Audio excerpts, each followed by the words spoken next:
सतगुरुदेव की जय। बंदी छोड़ कबीर साहिब जी की जय। बंदी छोड़ गरीबदास जी महाराज जी की जय। स्वामी रामदेवानंद जी गुरु महाराज जी की जय हो।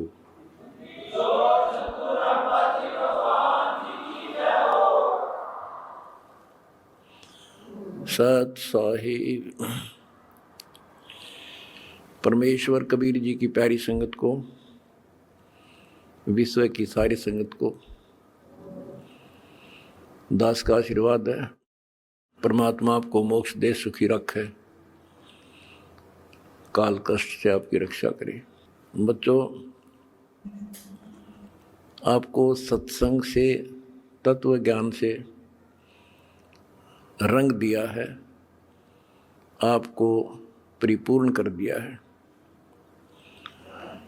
आज मानव एजुकेटेड है, शिक्षित है, आसानी से समझ जाता है अच्छे और बुरे को। परमात्मा की विशेष श्रद्धा है। ये साइंस परमात्मा ने मानव को दी, जिसके कारण आज ये सोशल मीडिया परमात्मा कबीर जी की देन है। और प्रचार का एक नंबर का साधन यही है। हमारा भगवान पूरा, हमारा ज्ञान पूरा, और समाज की सभी बुराइयों से मुक्त मेरे भक्त भी देवी देवता से कम नहीं। आज के दिन यदि पृथ्वी पर देवी और देवता हो तो आप कबीर जी के बच्चे हो। ये अब समाज को भी समझ में आ चुका है कि यदि बसना चाहते हो, सुखी होना चाहते हो, तो ऐसे बनना पड़ेगा जैसे संत रामपाल जी के बेटा बेटी हैं। बच्चों, पहली बात तो ये है कि भक्ति मार्ग जो है ये खंडे की धार पर चलना है, यानी तलवार की धार पे।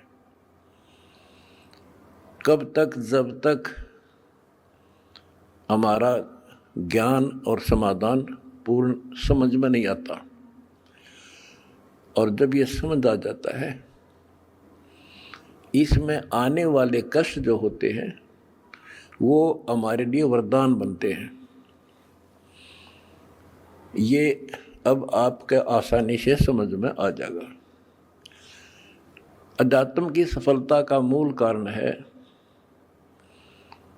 कि राज्य रमता राम की, रजा दरे जो शीस, दास गरीब दरस परस, तिस बैठे जगदीश। ज्यों रखे त्यों ही रहूं, और मेरा के चारा, खाने जाद खरीद हूं, गुलाम तुम्हारा। आपको सत्संग के माध्यम से सुना करते हैं हम, कई उदाहरण भी दिए जाते हैं कि एक राजा था, वो नास्तिक था, उसका वजीर आस्तिक था। और भगवान पर विश्वास करने वाला था कि जो परमात्मा करता है वो अच्छा करता है। बहुत अच्छा हुआ। एक बार राजा अपनी तलवार को की धार चेक कर रहा था, खड़ा खड़ा। आसपास और भी मंत्री थे और वो आस्तिक मंत्री भी खड़ा था।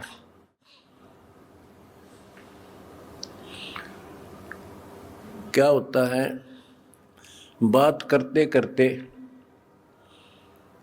राजा की उंगली कट गई, तलवार की धार के लाग के। दूसरे मंत्री कहने लगे, हे भगवान बड़ा बुरा हुआ, हे भगवान बहुत बुरा हुआ। वो जो भगवान पर विश्वास करने वाला मंत्री कहता है कि बहुत अच्छा हुआ, वो दूसरे मंत्री, जो वो मंत्री था भगवान के डरने वाला विश्वासी, वो बहुत ही समर्पित था, राजा उसके ऊपर बहुत विश्वास करता था। लेकिन दूसरे जो मंत्री थे वो उसकी निंदा करते रहते थे, जी आदमी ठीक नहीं सर, ये आपको मरवाएगा कभी। वो चाहते थे किसी तरह इसकी महिमा कम हो, तुम्हारे नंबर बने। जब उसने कहा कि उंगली कटगी राजा तो बहुत अच्छा हुआ, जो हुआ अच्छा हुआ, बहुत अच्छा हुआ, तो इस बात से राजा बोला भाई मेरी तांगड़ी कट गई और तू क्या अच्छा हुआ, नालायक आदमी। तो दूसरे मंत्रियों का दाव लग गया, जी हम भी तो आपने कहा नहीं करते, ये तो आपका दुश्मन है, आपके बुरे मराजी से, इसको जेल में ठोक दो। वो जेल में डाल दिया मंत्री, भगवान को चाहने वाला, भगवान पर विश्वासी। राजा की वह उंगली पट्टी पट्टी बंधाई, वो कट तो गई कति, लेकिन ठीक होगी, दर्द नहीं रहा। अब 3 उंगली रहेगी राजा का। अब राजाओं को तो यही होता बकवाद बाणी, जब ठीक हो गया बोला फिर चलो शिकार करने चलते हैं जंगल में। वो जो मंत्री था, जो चापलूस था, उसके स्थान पर महामंत्री बना दिया राजा और वो मंत्री, क्योंकि वो तो उसका चमचा था खास। राजा के 7 घोड़े गेल गेल भाग्या था, जिधर भी राजा जावे वो दोनों मार्ग पे चढ़ गए। मार्ग भूल गए तो जंगल में गहरे चले गए। वहां कोई जंगली लोगों का बलि पर्व था, अपनी देवी को बलि चढ़ाना था, नर बलि, यानी आदमी को काट के उसको समर्पित करना था ताकि देवी खुश हो। वो जंगली लोगों ने दोनों घेर लिए, पकड़ लिए, पुरोहित के पास लाकर खड़े कर दिए। 2 मिल गए। पुरोहित बोला 2 और बढ़िया, दोनों को चढ़ा दो। पहले इनके अंग देखो, अंग भंग ना हो, कोई काना, कोई उंगली हाथ कटा हुआ ना हो। देखा जब चेकिंग हुई तो राजा की उंगली कट रही।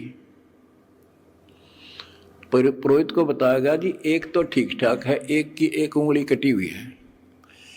वो बोला भाई वो डिफेक्टिव है, ये नहीं चढ़ेगा, इसको छोड़ दो, और इसको ये ठीक है, फिट है। और दूसरा जो चापलूस था मंत्री, उस भगत की रोज निंदा करा करता था, वो फंस गया और वो चढ़ा दिया बलि, राजा छोड़ दिया। अब राजा ने तो उस मंत्री की कोठरी का गबाट जाकर पीछा देखा, जिस जेल में वो रोक रखा था कोठरी में, उसको खुलवाया और उससे कौड़ियों मिला नो, अगवाई उस दिन आप ठीक को थे, अग बहुत अच्छा हुआ, जया मेरी उंगली ना कट्टी होती तो आज मेरी जान जानी थी। भाई मैंने आपको नाजायज तंग किया, माफ कर दे। बोला जी आप राजा, मैं मंत्री, मैं क्या माफ करूं, आप जो करो और कर लियो, पर एक बात बता, मेरी उंगली कट गई तो मेरे लिए तो अच्छा हुआ, पर आपको 6 महीने की जेल हुई, आपके लिए क्या अच्छा हुआ?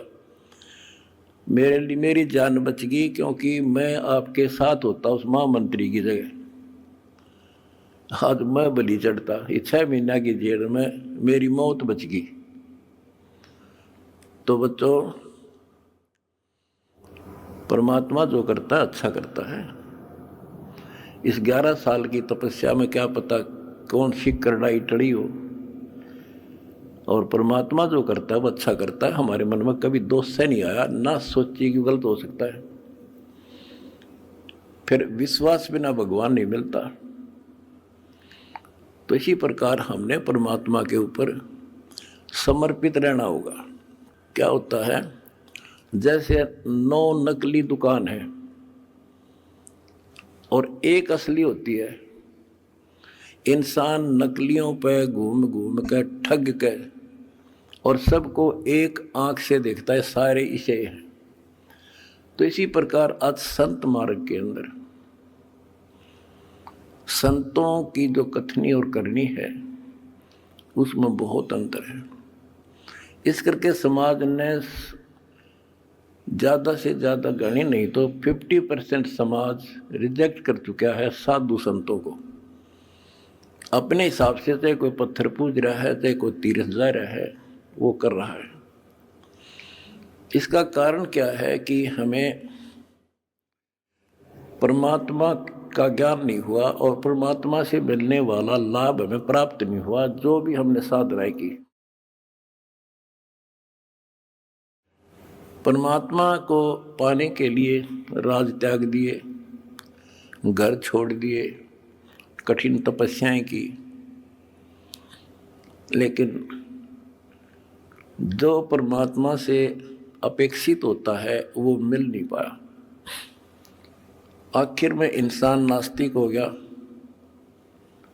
चोरी करके उस पूर्ति को पूरा करने लगा। रिश्वत लेकर न सोचा सेठ बनूं, कभी नहीं बन सकता, सपने में भी ना सोचना।